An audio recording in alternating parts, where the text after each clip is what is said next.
Hello everyone, welcome to our first lecture of Modern Global Issues. Today we are going to start with Unit 1. We're going to be taking a look at what is referred to as globalization. So for the last really 30-40 years, the world has become, frankly, a smaller place. Not physically, but because of technology and communication, the world is more interconnected than it ever has been before. And that comes with a lot of positives. It also comes with some negatives as well. So that is what we're going to be exploring in this unit. We're going to break it down all the way to look at everything from economics, including trade. We're going to look at how this plays out and how countries decide to run themselves. So there's a lot of aspects of globalization, and again, a good mixture of both good and bad. So I hope you guys enjoy it. Make sure you are taking notes. I've provided an outline to you, so please make sure that you are taking notes as you watch this video, and I hope you learned something along the way. As always, please, if you have any questions, do not hesitate to email me. I will be happy to get back to you. So let's go ahead and get started here. Unit 1, globalization. So economics, the study of how goods and services are produced, distributed, and consumed. So that is an all-encompassing definition there. Economics seems like a pretty tough task when you break it down. It's how we trade goods. It's how we trade, little pieces of paper we call dollars for goods that we want or services that are rendered. And that is really kind of the study of how people are trading. So that is what we're going to be looking at here. Now, there are different types of economies, and we're going to take a look at kind of the breakdown of some of the major types, and we're going to begin with the type that we have here in the United States. We have what's called a market system. Okay, so, when you go to the grocery store, you expect to see the price of milk be, $2, I don't know, $2 a gallon, we'll say that. If you go to another grocery store and the price of milk is $10 a gallon, you're probably not going to buy that milk, right? You're going to go find it for the price that you think, or gasoline, okay? If you go around and you see that this gas station is selling a gallon of gasoline for, $3, and then you drive down the street and you see that they're selling it for $20 a gallon, you're probably not going to buy from that place. Well, that is the market kind of working itself out, right? No one forced you to buy the $20 gallon of gas. You are choosing the cheaper price for a similar product, right? That is how markets work. So in a market system, a capitalist system, the production is privately owned. So businesses are run by, individuals or corporations made up of multiple individuals. The prices, the wages, all of that is kind of set by the market. Right now we're seeing a lot of unemployment, and the big kind of response is, well, we're not paying people enough to want to work in those locations. Sometimes it's tough. There's a little, sometimes it takes a little bit to kind of connect, what prices people are willing to pay, without anyone kind of getting screwed over in the process. That's kind of often happens in capitalism, but ultimately what's called the invisible hand often kind of sets prices and connects people with both products and jobs. But based on supply and demand. So again, you have when you have certain supplies, like my wife and I just bought a house, we're looking to build a big deck on the back. Well, right now the price of lumber is skyrocketing. It's about 6 times what it once was, and a lot of that has to do with the kind of backlash from the pandemic, with all these factories that were shut down, and so there's just not that much supply, and demand is high, so the prices go up. That is capitalism at its best. So we're going to wait on doing that until the prices kind of go back down. But those that are really wanting or have to have, wood to build onto their house or whatever projects, they're sometimes willing to pay that higher price. The goal in capitalism is to profit. Okay, to profit from your investment. That can either be money, like you think about investing in the stock market, or it could be your time. What you guys are doing right now, this very second, you are investing your time in hopes that you get a good education, that you can then go on and perhaps go to college or find a good job after high school, and they can see, hey, this person invested their time wisely, they got good grades, okay, they are going to be a good worker. So that is all how our system is set up. Now, when you divide it even further, there are different types of capitalism. And you see this very evident throughout the world. There are some capitalist societies that are completely free market, or what we call laissez-faire, meaning hands off. There is very little government interference, meaning that there are very few taxes, I always think back to like the early 1900s, when you had all these factories that were starting to pop up. There were no regulations. There were no safety regulations, or for instance, there was a horrible tragedy that happened in New York called the Triangle Shirtwaist Factory Fire, where they had this factory just completely crowded with workers, and a fire broke out. Well, the doors were locked. There were no regulations that said they had to keep the doors open, and a lot of people lost their lives. But that's an example of completely laissez-faire. The government was not telling the business they had to do anything. They could just operate however they wanted. So there's some negatives that are sometimes associated with that, but there's also kind of the freedom of not having to pay increased taxes and things like that. Regulated capitalism is really where the United States kind of falls. That is where the government sets safety regulations for businesses. They set things like minimum wage, telling companies you have to pay this person at least this much money, and then protections just for workers overall. That is regulated capitalism. That's kind of what we've turned into, and I would say most nations in the world fall under that regulated capitalism moniker.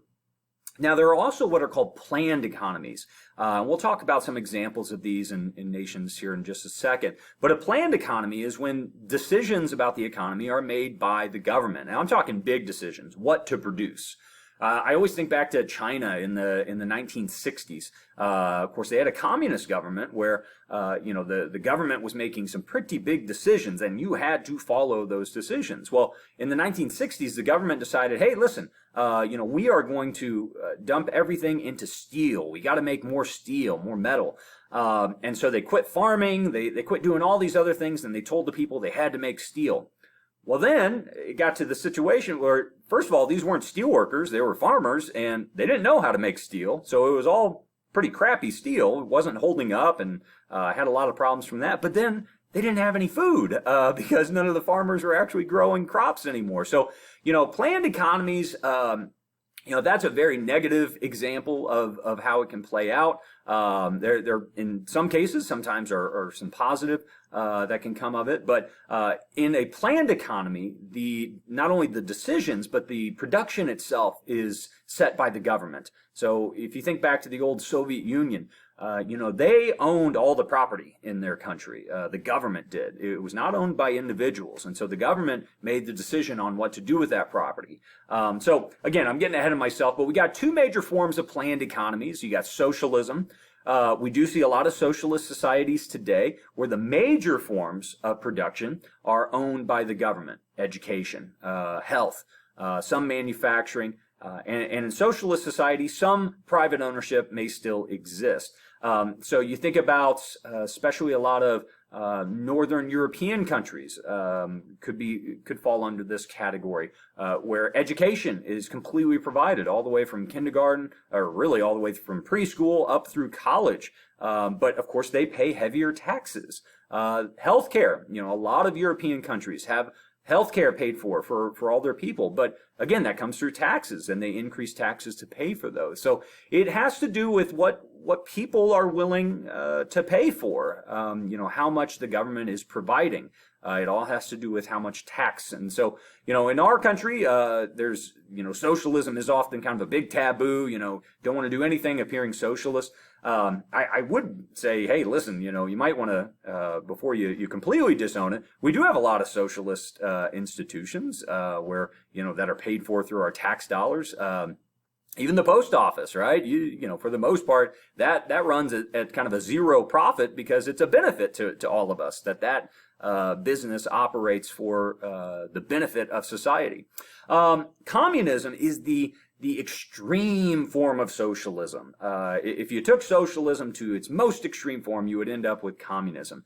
And that is where all production is owned by the state. There is no private property. And again, when you get to the extremes, both as we just saw with like laissez-faire capitalism, but also communism. When you get to the extremes, that's really where you start to have some major problems. So, communism, at the end of the day, we have not seen a communist society that completely works and functions according to the truest theories of communism. You might be saying, well, China's doing all right. China's introduced a lot of capitalism in the last 30 years, and that's one reason their economy is booming right now. But as I said, communism has its major flaws, a lot of corruption, a lot of greed. When people are denied the things that they need, they will try to find it elsewhere, and that often comes in the form of bribing officials, and there's just a lot of corruption that goes on in communist societies. Now, most economies today are what we call mixed economies, and this is kind of a blend of free market and planned economies, and you could argue that America falls under this term. Public utilities fall under this. Infrastructure, right? I'm guessing that the highway that you most recently drove on, you probably didn't pay for it directly, right? I mean, that was paid for through tax dollars. Major industries. Right now, I'm guessing most people did not pay to be in school. That is something that is a service that we as a society have decided is in the best interest of our society to provide a basic level of education for people.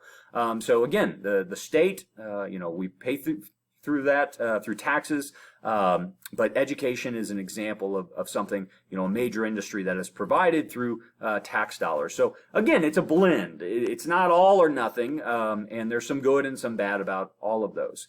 Now, the current state of the world, back in the Cold War, really it was kind of a 50-50. There were about half the countries in the world were capitalist, about half of them were communist. When the Soviet Union collapsed, starting in the 1980s, by 1991, when it was fully gone, I had to pause really quick there. There was an announcement made. Okay, so going back to the global status. Back in the Cold War, like I said, 50% were communists, 50% were capitalists. But after kind of the main communist country fell in the Soviet Union, a lot of those communist states fell away, and most of them have adopted free market capitalist systems. Today, there are only 5 communist nations in the world, and I will tell you, most of them have some form of capitalism that they are involved with.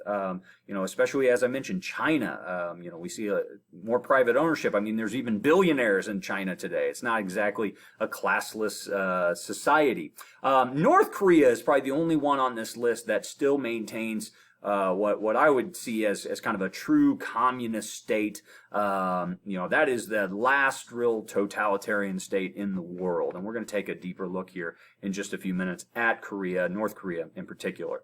Now, modern economic tiers. How do you classify where countries land in terms of their economic development? Now, back in the day, we used to refer to rich nations, productive nations as first world countries. You might have heard that term. And on the lower end of the spectrum, those countries that were very poor, you would hear referred to as third world.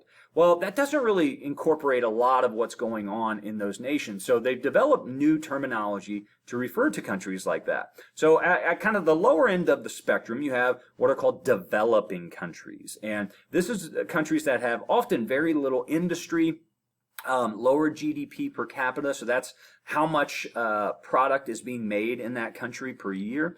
There's often a lot of health risk associated with that country. Pollution is not being maintained, poor education, poor infrastructure. You look at Afghanistan today, which of course is a failed state. I mean, it's been war-torn for quite literally 40 years. And a lot of nations in Central Africa with, again, a failing government and just not a very strong economy. Part of that has to do with kind of the history of Africa and a lot of their resources having been taken. So at the lowest end of the spectrum, you have what are called developing countries. The next higher, kind of the bump up, are what are called industrial countries. And these are sometimes referred to as developed countries. But a developed country has both industry as well as technological infrastructure. China, Brazil, Russia, these are all kind of the mid-tier nations. They, for the most part, the most people do not have very high salaries throughout the country. Most people are still relatively poor, but they're kind of up and coming in some ways. So they often have heavy industry, which especially a nation like China does, and kind of a growing technological infrastructure. So, technological based companies, things like that. At the very top of the spectrum is what are called post-industrial countries, which often see declining manufacturing. And that is definitely the case in the situation of the United States. For the last 50 years, our manufacturing has been declining, and there's a lot of reasons for that. It is not to be blamed on any one political party or any one leader. It's just kind of a trend that's been growing, mainly because other nations, other poorer nations, can produce a lot of the goods that we use for cheaper. Right? So, when you go to Walmart and you buy a 9-cent sweater, there's no way, if you got all the raw materials, you could make that sweater yourself for 9 cents at home, right? But a country like China that is mass producing those kind of goods at a much higher rate, at a very much lower cost, and are not paying their people nearly as much as what minimum wage in the United States would be, they can produce those goods for much cheaper. So it's kind of a win-win. Now, there are a lot of problems with that, though. And of course, in the United States, we've seen a lot of job loss in manufacturing.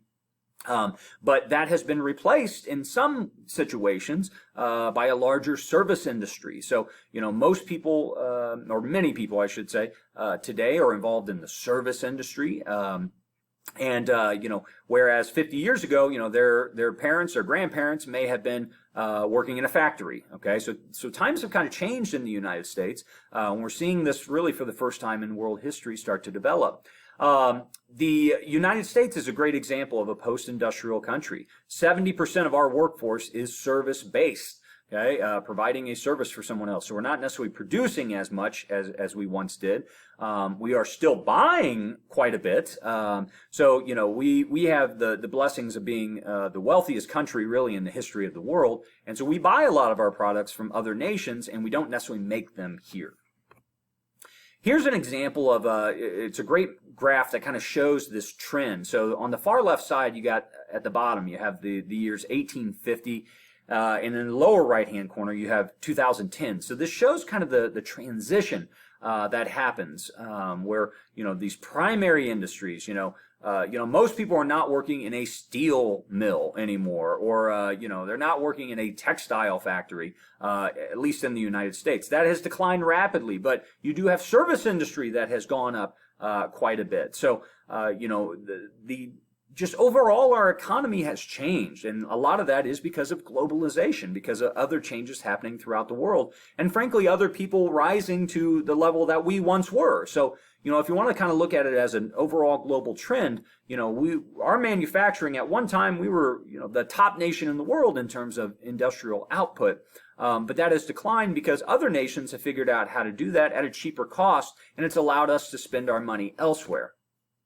Now, we're going to complete this first section look by looking at a couple case studies. I've picked a number of countries that we're going to kind of examine how they use their resources, how they, what kind of economies they have developed, beginning with the United States. Of course, at the time of our founding, we were a great agricultural nation. We still are a great farming nation. But at the beginning of our country, 99% of people out there were farmers. Well, that's definitely not the case today. In fact, it's the exact opposite. I would say about 1% of Americans are actually farmers. So things have changed, and that was mainly because of the Industrial Revolution.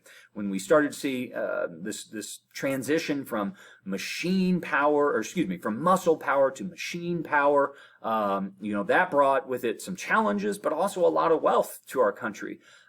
In terms of major monumental changes, World War II was one of these big turning point moments in world history. And after that, you had a lot of wealth. The United States was really the only country really left fully intact after World War II.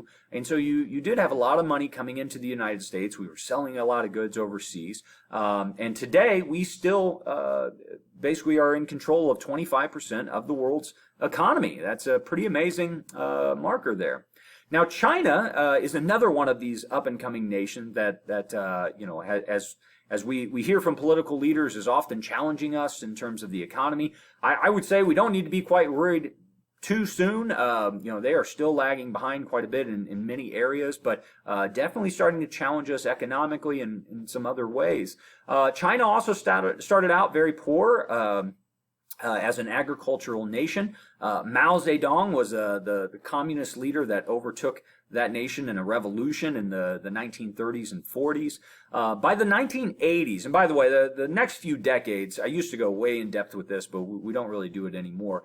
You would see a lot of failed policies coming out of China. And frankly, I probably shouldn't even laugh because millions of people actually died because of these planned economies in China that, forced people to do work and not only, it's been a brutal regime over the last 100 years, so we need to keep that in mind. But by the 1980s, and that was after Mao died, and you had some different, more reforming leaders take over, we see that they really started to increase industrial output. It wasn't just a farming nation anymore. By the 1990s, we see that they've actually introduced some market economy into their country.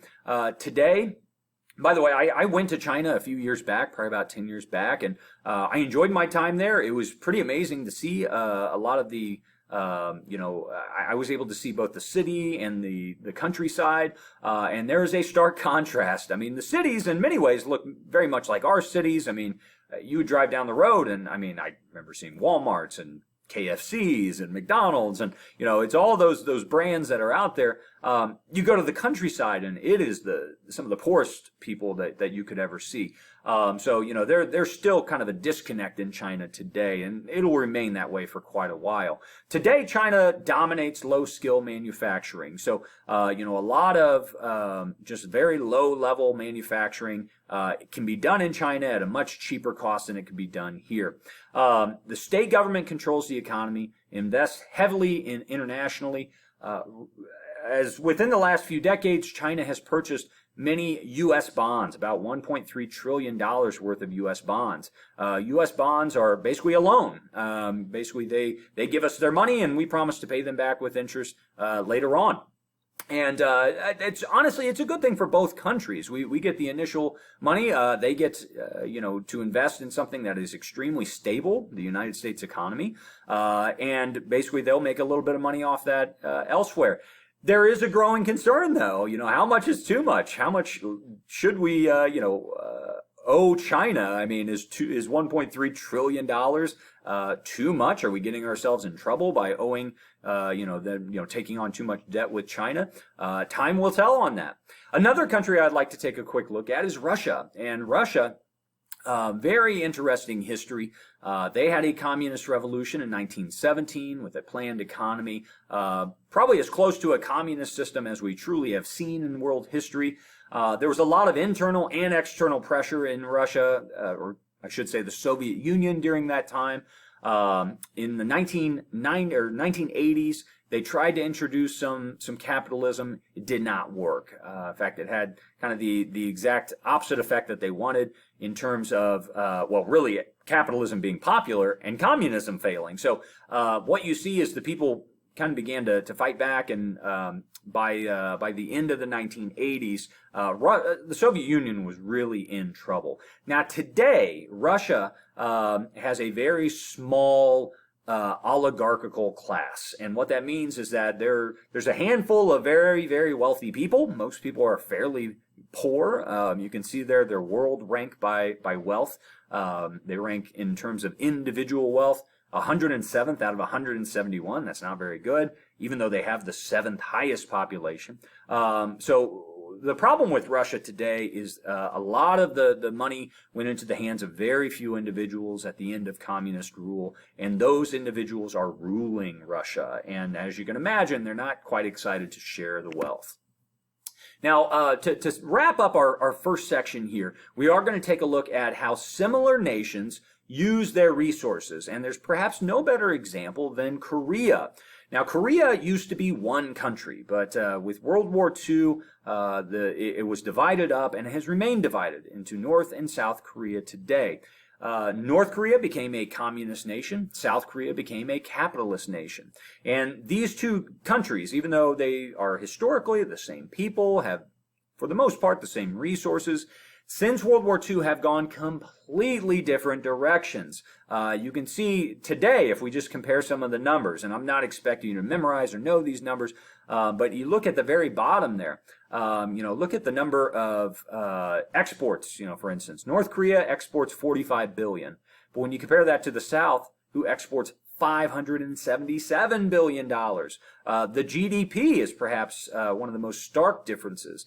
So how much, if you were to take everything that they produce in North Korea and you were to divide it by the number of people in North Korea, on average, they make 1.3, or basically $1,300 per person in North Korea.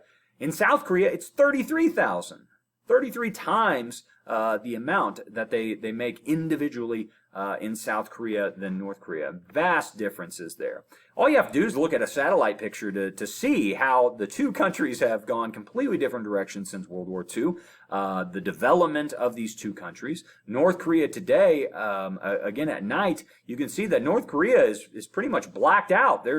Most of their major cities don't even have electricity. So, they have gone completely different directions. Like I said, this is probably the most stark example of how similar nations use their resources differently. And if North Korea did not have a totalitarian communist state, they very well probably would look like South Korea today. But they are not nearly as prosperous and, frankly, one of the poorest nations in the entire world.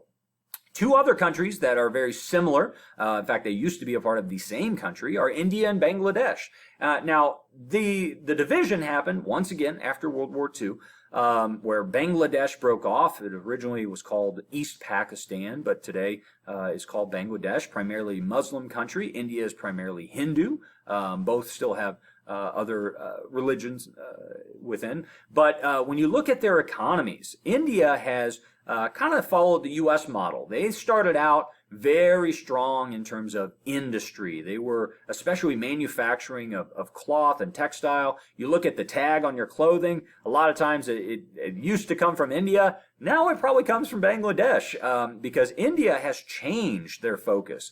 Especially in the 90s, that we started to see that India focused less on manufacturing and then more on technological service. So, you may pick up the phone for customer support and you may be talking to somebody in India. Well, again, it makes sense, the outsourcing here, because you can pay someone in India a lot less to do the same job that an American could do. So a lot of companies have gone to India for that technological support. Bangladesh has stayed with domestic manufacturing, and you can see there it still accounts for about 80% of how much they make. This is looking at India's overall manufacturing. You can see that really in the mid-2000s was when they started to make a big change with that. It really started to decrease, and the technological advancements really started to change. And you can see here the comparison between the two countries and how much they are making per person. The GDP per person has basically doubled, or actually really quadrupled in India, and is on an upward trend. So more people are making more money in India, and that's a good thing. Bangladesh has gone up a little bit, but remember, they stayed with manufacturing, so they have not seen quite the growth that India has in the technological sector. So again, great examples as to how similar nations use their resources differently, and that's one of the biggest things I want you to take away from today. Thank you so much for listening to this lecture. We will continue next time, taking a look at some other case studies of nations and how they use their resources. Thank you so much for paying attention. If you have any questions, shoot me an email. Thanks.